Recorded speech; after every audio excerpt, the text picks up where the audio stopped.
Like most politicians, it wasn't easy getting Julius Malema to open up about anything other than politics. My life is politics. Even when I propose a girl, I use political analysis. What do you say? Our conversation was either going to be about politicking or maybe his love for local music. I play music a lot. When I'm alone, I play music, I DJ. When I'm in the company of friends, I DJ, and predominantly deep house and South African music, because I think that both kwaito and dance music in South Africa is unique and is of our own making, and we must celebrate it. And I think I was going to be DJing if I was not in a political space.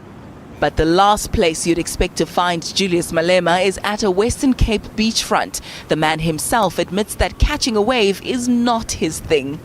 The waves are so scary for me, but I do try to get in, especially the Durban beach, which is much more warmer than the Cape Town one, which is very cold. Born in Seshego, Limpopo on the 3rd of March 1981, Malema was largely raised by his grandmother. It was difficult for his epileptic domestic worker mom to make ends meet. So, unlike most of his schoolmates, he couldn't afford to go on school trips to the beach, and thus he never learned to swim. But his son Ratanang loves the ocean. Personally, I wouldn't take a decision to come to the beach because it has never been part of me. But my son likes places like this because during school holidays they must go on a vacation, and when they go back to school they must explain what they've seen during holidays, the places they visited and all that. So even if I don't like being here, I'm now forced to come and be a supportive parent and be there so that I can avoid any possible danger. The feisty politician softens up when he speaks of his 7-year-old. Malema says Ratanang is thriving. He must be exposed to different things. He plays rugby at school, something that I wouldn't have thought of. I mean, ordinarily we think of football and doesn't know anything about football.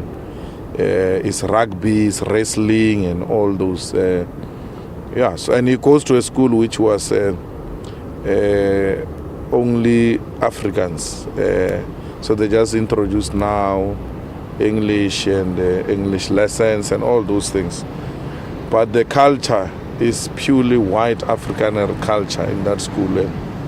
He seems to be enjoying it. Despite the boy's interesting hobbies, Malema says the apple didn't fall far from the tree. I think it's good. He must take after his father. The mother is smart, and I think he's got a bit of that. Sometimes when he speaks from the other side, I hear myself speaking, and I'm like shocked and at the same time laughing. Why is this guy speaking like this? And sometimes he even says to colleagues there that, you make me speak like my father because you're not listening to me. Yeah, so it's very exciting to see the young Julius growing up. Malema says he can be quite a strict dad, but he doesn't often have to put his foot down.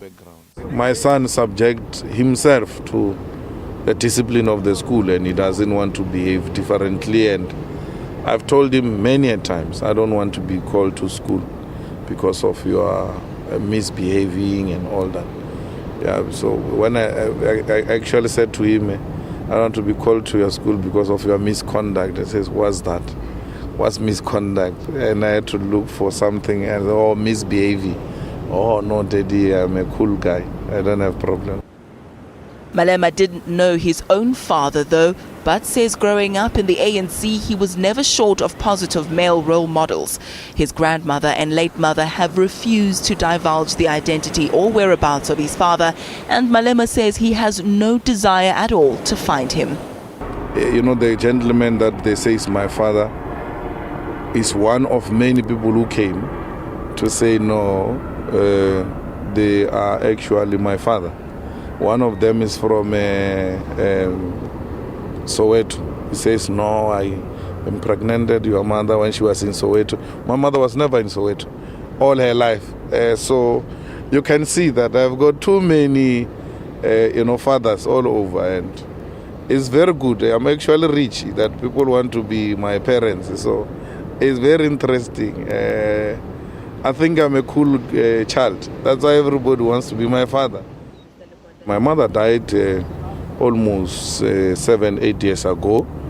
So she was there. I mean, when she passed away, that immediate growing up came to be, and as if that was the end of the stage. Then Ratanang was born. I had to grow up again to become a father. I mean, my mother passed away in August, and Ratanang was born in October, same year. So that was a turning point in my life where I had to take charge and become a responsible person, including becoming a father. Ayanda Allie, Cape Town.